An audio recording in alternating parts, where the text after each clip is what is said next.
ಇವತ್ತಿನ ವಿಡಿಯೋದಲ್ಲಿ ತುಂಬಾ ಡಿಫ್ರೆಂಟ್ ಆಗಿರುವಂತಹ ಒಂದು ರಸಮ್ ರೆಸಿಪಿನ ಯಾವ ರೀತಿಯಾಗಿ ಮಾಡೋದು ಅಂತ ನೋಡೋಣ. ಕೆಲವೊಂದಷ್ಟು ಪದಾರ್ಥಗಳನ್ನು ಫ್ರೆಶ್ ಆಗಿ ಮಾಡಿಕೊಂಡು ಈ ರೀತಿಯಾಗಿ ರಸಮನ್ನು ಮಾಡ್ಕೊಳ್ಳಿ. ತುಂಬಾ ರುಚಿಯಾಗಿರುತ್ತೆ. ಬಿಸಿ ಬಿಸಿಯಾಗಿರುವಂತಹ ಅನ್ನದ ಜೊತೆ ಸ್ವಲ್ಪ ಈ ರೀತಿಯಾಗಿ ರಸಮು ಹಾಗೆಯೇ ತುಪ್ಪನ ಹಾಕ್ಕೊಂಡು ತಿಂತಾ ಇದ್ದರೆ ತುಂಬಾ ರುಚಿಯಾಗಿರುತ್ತೆ ಅಂತಲೇ ಹೇಳ್ಬೋದು. ಹಾಗಾದರೆ ಬನ್ನಿ ತಡ ಮಾಡದೆ ರೆಸಿಪಿನ ಶುರು ಮಾಡೋಣ. ವಿಡಿಯೋ ನೋಡೋದಕ್ಕೂ ಮೊದಲು ನೀವಿನ್ನೂ ನನ್ನ ಚಾನಲನ್ನು ಸಬ್ಸ್ಕ್ರೈಬ್ ಮಾಡದೆ ನೋಡ್ತಾ ಇದ್ದರೆ ಪ್ಲೀಸ್ ಸಬ್ಸ್ಕ್ರೈಬ್ ಮಾಡ್ಕೊಳ್ಳಿ. ಹಾಗೆಯೇ ಪಕ್ಕದಲ್ಲಿ ಬರುವಂತಹ ಬೆಲ್ ಐಕನನ್ನು ಕ್ಲಿಕ್ ಮಾಡಿ. ಇದನ್ನು ಮಾಡಲಿಕ್ಕೆ ಮೊದಲು ನಾನಿಲ್ಲಿ ಒಂದು ಕುಕ್ಕರ್ಗೆ ತೊಗರಿಬೇಳೆನ ಹಾಕ್ಕೊಳ್ತಾ ಇದ್ದೀನಿ. 1 ಕಪ್ ಆಗುವಷ್ಟು ತೊಗರಿಬೇಳೆನ ಚೆನ್ನಾಗಿ ತೊಳೆದು ಹಾಕ್ಕೊಳ್ಳಿ. ನಾವು ಟೀ ಕುಡಿಯೋಂಥ ಕಪ್ಪಲ್ಲಿ 1 ಕಪ್ ಆಗುವಷ್ಟು ಹಾಕ್ಕೊಂಡ್ರೆ ಸಾಕಾಗತ್ತೆ.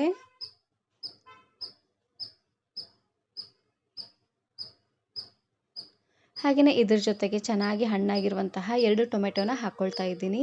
2 ಟೊಮೆಟೊ ಹಾಕ್ಕೊಂಡ್ರೆ ಸಾಕಾಗುತ್ತೆ, ಯಾಕಂದರೆ ಇದಕ್ಕೆ ಸ್ವಲ್ಪ ಹುಣಸೆ ಹಣ್ಣಿನ ಹುಳಿನ ಹಾಕೋತಿದ್ದೆ. ಹಾಗಾಗಿ ನೋಡಿ ಟೊಮೆಟೊ ಹಾಗೆಯೇ ಇದಕ್ಕೆ ನಾನಿಲ್ಲಿ ಹಾಕ್ಕೊಳ್ಳಿಕ್ಕೆ ಅಂತ ಹಸಿರು ಮೆಣಸಿಕಾಯಿನ ತೊಗೊಂಡಿದ್ದೀನಿ. ಒಂದು ಖಾರವಾಗಿರುವಂತಹ 4-5 ಹಸಿರು ಮೆಣಸಿಕಾಯಿ, ಹಾಗೆಯೇ 1 ಗಡ್ಡೆ ಆಗುವಷ್ಟು ಬೆಳ್ಳುಳ್ಳಿ, 1 ಎಸಳಾಗುವಷ್ಟು ಕರಿಬೇವು ಸೊಪ್ಪು, ಹಾಗೆಯೇ ಇದ್ರ ಜೊತೆಗೆ ನಾನಿಲ್ಲಿ ಸ್ವಲ್ಪ ಕೊತ್ತಂಬರಿ ಸೊಪ್ಪನ್ನು ಹಾಕ್ಕೊಳ್ತಾ ಇದ್ದೀನಿ.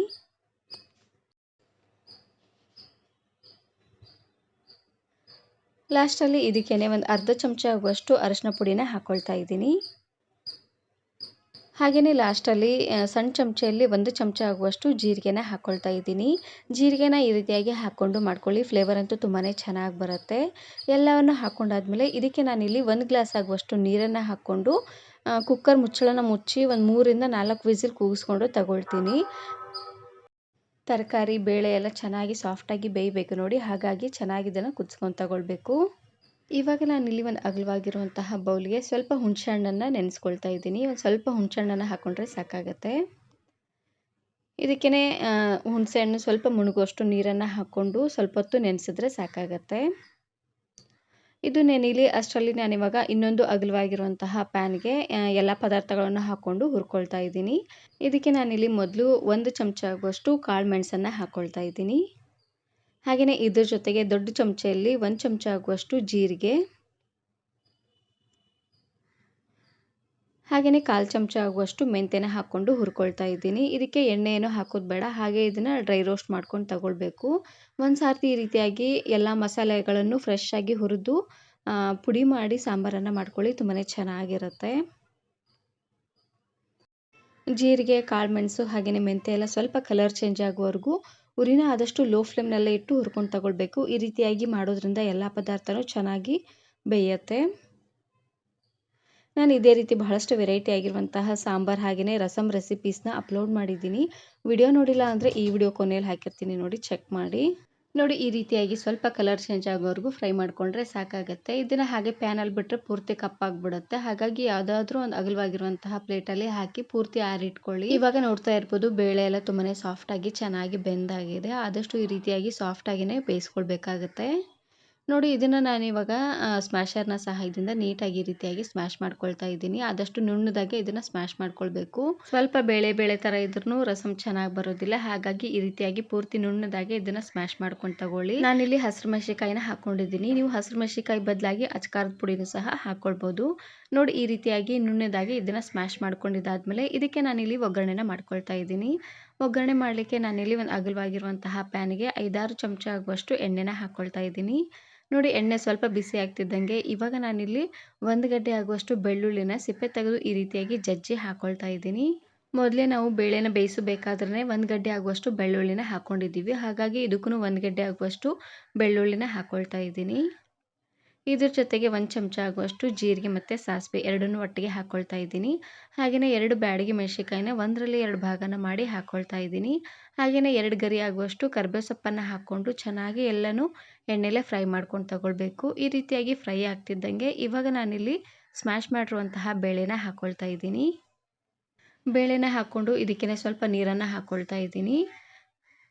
ರಸಮ್ ಸ್ವಲ್ಪ ತೆಳ್ಳದಾಗಿದ್ದರೆ ಚೆನ್ನಾಗಿರುತ್ತೆ ನೋಡಿ, ಹಾಗಾಗಿ ನಾನಿಲ್ಲಿ ಸ್ವಲ್ಪ ತೆಳ್ಳದಾಗಿ ಮಾಡ್ಕೊಳ್ತಾ ಇದ್ದೀನಿ. ಬೇಳೆನ ಸ್ವಲ್ಪ ಅನ್ನೋಂಗೆ ಹಾಕ್ಕೊಂಡು ನೀರನ್ನು ಸ್ವಲ್ಪ ಜಾಸ್ತಿ ಅನ್ನೋಂಗೆ ಹಾಕ್ಕೊಂಡ್ರೆ ರಸಮ್ ತುಂಬಾ ತೆಳ್ಳಗೆ ಚೆನ್ನಾಗಿ ಬರುತ್ತೆ.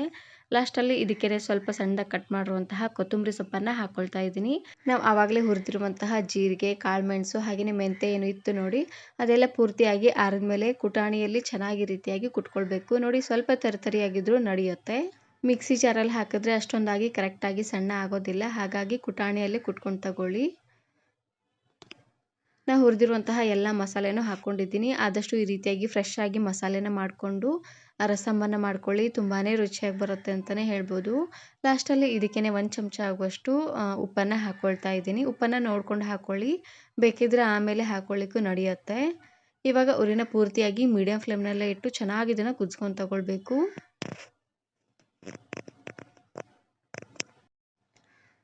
ಮೊದಲು ಒಂದು ಕುದಿ ಬರೋವರೆಗೂ ಕುದಿಸ್ಕೊಂಡು ತಗೊಳ್ಳೋಣ. ಇದಾದಮೇಲೆ ನಾನಿವಾಗ ಹುಣಸೆ ಹಣ್ಣನ್ನು ನೆನೆಸಿದ್ವಿ ನೋಡಿ, ಅದರ ರಸ ಮಾತ್ರನೇ ಹಾಕ್ಕೊಳ್ತೀನಿ. ಮೊದಲು ಇದಿಷ್ಟನ್ನು ಚೆನ್ನಾಗಿ ಕುದಿಸ್ಕೊಳ್ಬೇಕು. ನಾವು ಬೇಳೆ ಬೇಯಿಸಬೇಕಾದ್ರೇ ಹುಣಸೆ ಹಣ್ಣನ್ನು ಹಾಕ್ಕೊಂಡ್ರೆ ಬೇಳೆ ಕರೆಕ್ಟಾಗಿ ಬೇಯೋದಿಲ್ಲ, ಬೇಳೆ ಎಲ್ಲ ಪೂರ್ತಿ ರಫ್ ಆಗಿಬಿಡುತ್ತೆ. ಹಾಗಾಗಿ ಇದು ಅರ್ಧದಷ್ಟು ಕುದ್ದಾದ್ಮೇಲೆ ಹುಣಸೆ ಹಣ್ಣಿನ ರಸನ ಹಾಕ್ಕೊಳ್ಬೇಕಾಗತ್ತೆ. ಇವಾಗ ಪ್ಲೇಟನ್ನು ಈ ರೀತಿಯಾಗಿ ಅರ್ಧಕ್ಕೆ ಮುಚ್ಚಿ ಬೇಯಿಸ್ಕೊಳ್ಬೇಕು, ಇಲ್ಲಾಂದರೆ ರಸಮೆಲ್ಲ ಉಕ್ಕಿ ಚೆಲ್ಲೋಗ್ಬಿಡುತ್ತೆ. ಹಾಗಾಗಿ ನೋಡಿ, ಈ ರೀತಿಯಾಗಿ ಚೆನ್ನಾಗಿದು ಕುದಿ ಬಂದಾದಮೇಲೆ ಇವಾಗ ನಾನಿಲ್ಲಿ ಹುಣಸೆ ಹಣ್ಣಿನ ರಸನ ಹಾಕ್ಕೊಳ್ತಾ ಇದ್ದೀನಿ. ಹುಣಸೆ ಹಣ್ಣನ್ನು ಚೆನ್ನಾಗಿ ಕಿವುಚಿ ಅದರ ರಸ ಮಾತ್ರನೇ ಹಾಕ್ಕೊಳ್ಬೇಕು. ನೋಡಿ, ಹುಣಸೆ ಹಣ್ಣಿನ ರಸನ ಹಾಕ್ಕೊಂಡು ಒಂದು 2 ರಿಂದ 3 ನಿಮಿಷವರೆಗೂ ಚೆನ್ನಾಗಿ ಇದನ್ನು ಕುದಿಸ್ಕೊಂಡ್ರೆ ಆಯಿತು. ತುಂಬಾ ರುಚಿಯಾಗಿರುವಂತಹ ರಸಮ್ ರೆಡಿ ಆಗೋಗ್ಬಿಡುತ್ತೆ. ಒಂದು ಸಾರ್ತಿ ಈ ರೀತಿಯಾಗಿ ಬೇಳೆ ರಸಮನ್ನು ಮಾಡ್ಕೊಳ್ಳಿ, ತುಂಬಾ ರುಚಿಯಾಗಿರುತ್ತೆ ಅಂತಲೇ ಹೇಳ್ಬೋದು. ಬಿಸಿ ಬಿಸಿಯಾಗಿರುವಂತಹ ಅನ್ನದ ಜೊತೆ ಈ ರಸಮನ್ನು ಮಾಡ್ಕೊಳ್ಳಿ, ಚೆನ್ನಾಗಿರುತ್ತೆ. ಹಾಗೆಯೇ ಕುಡಿಲಿಕ್ಕೂ ಕೂಡ ತುಂಬಾ ರುಚಿಯಾಗಿರುತ್ತೆ ಅಂತಲೇ ಹೇಳ್ಬೋದು. ಇವಾಗ ನೋಡ್ತಾ ಇರ್ಬೋದು, ಒಂದು 2-3 ನಿಮಿಷವರೆಗೂ ಚೆನ್ನಾಗಿ ಇದನ್ನು ಕುದಿಸ್ಕೊಂಡಾಗಿದೆ. ಇವಾಗ ರಸಮ್ ರೆಡಿಯಾಗಿದೆ, ನೋಡ್ತಾ ಇದ್ರಲ್ವಾ. ಹುಣಸೆ ಹಣ್ಣನ್ನು ಹಾಕಿರೋದ್ರಿಂದ ಸ್ವಲ್ಪ ಕಲರ್ ಚೇಂಜ್ ಆಗಿದೆ, ನೋಡ್ತಾ ಇದ್ರಲ್ವಾ. ಈ ವಿಡಿಯೋ ಇಷ್ಟ ಆದರೆ ಈಗಲೇ ಒಂದು ಲೈಕ್ ಬಟನನ್ನು ಕ್ಲಿಕ್ ಮಾಡಿ, ಫ್ರೆಂಡ್ಸ್ ಆ್ಯಂಡ್ ಫ್ಯಾಮಿಲಿ ಜೊತೆಗೆ ಶೇರ್ ಮಾಡಿ. ಹಾಗೆಯೇ ಮತ್ತಷ್ಟು ಹೊಸ ರೆಸಿಪಿಗಾಗಿ ವರ್ಣಿಕಾ ಅಡುಗೆ ಮನೆ ಯೂಟ್ಯೂಬ್ ಚಾನಲನ್ನು ಸಬ್ಸ್ಕ್ರೈಬ್ ಮಾಡ್ಕೊಳ್ಳಿ. Thanks for watching.